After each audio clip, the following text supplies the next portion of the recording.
কবিতাৰ শিৰোনাম দুখবোৰ চকুলো সৈন্য কৰে। কথা আৰু কণ্ঠ কুলদীপ পাঠক।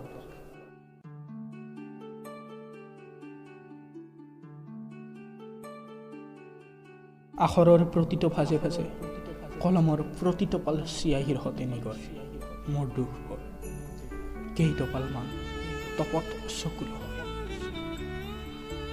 হুচকি নিপিও বুলি ভাবো জীৱন কাহানী, কিন্তু প্ৰতিঘট ৰঙা পানীৰ মাজতেই যে মোৰ আজিৰ জীৱন। বিশ্বাস কৰা, যি দুটা ওঠেৰে এদিন তোমাৰ গালত পবিত্ৰ প্ৰেমৰ চুমা আঁকিছিলো, আজি সেইযোৰ অৰ্থত পবিত্ৰতা নাই। আছে মাথো যন্ত্ৰণাৰে ধুমাইত চিগাৰেট, যি চিগাৰেটৰ ধোঁৱাৰ সতে প্ৰতি পলে উৰি যায় মোৰ একোটি কৈছে। रुख जिंदगी ने मोड़ लिया कैसा, हमने सोचा नहीं था कभी ऐसा।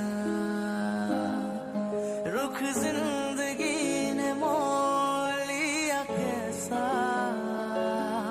हमने सोचा नहीं था कभी ऐसा। নদীৰ পাৰৰ সেই বৰগছজোপাত যেতিয়া তোমাৰ নাম লিখি চিঞৰ, কাষৰ পাহাৰখনে যেন বাৰে বাৰে মুখ ভৰাই দিয়ে।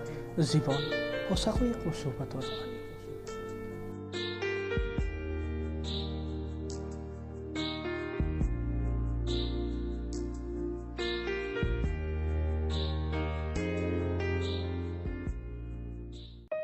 কোনোবা এজন কবিয়ে কৈছিল, গোলাপ ফুল ভাল পাওঁ বুলিয়েই আমি কি তগৰ ফুল চাব নাপাওঁ? ময়ো তেওঁৰ কথাতেই সুৰ মিলাই কওঁ, দুখীয়া হলো বুলিয়েই আমাৰ কি তোমালোকৰ দৰে ছোৱালীবোৰৰ প্ৰেমত পৰাৰ অধিকাৰ নাই? নে আমি ল'ৰাবোৰেই সদায় প্ৰতাৰণাৰ বলি হ'ব লাগে? সেইবিলাক অৱশ্যে কবিতাৰ ভাষা। বাস্তৱতে কথাটো হ'ল, গান্ধীৰ দোকানৰ পৰা লোৱা চানা কেইটামান, হাতত মদৰ বটল আৰু চিগাৰেটৰ পেকেট, মুখত তোমাৰ নাম লৈ যেতিয়া ৰাস্তাৰে চিঞৰি চিঞৰি যাওঁ, মই টিউচন কৰা ল'ৰাবোৰে মোক কি কয় জানা? পাগল। সিহঁতেতো নাজানে পাগলৰ প্ৰকৃত সংজ্ঞা।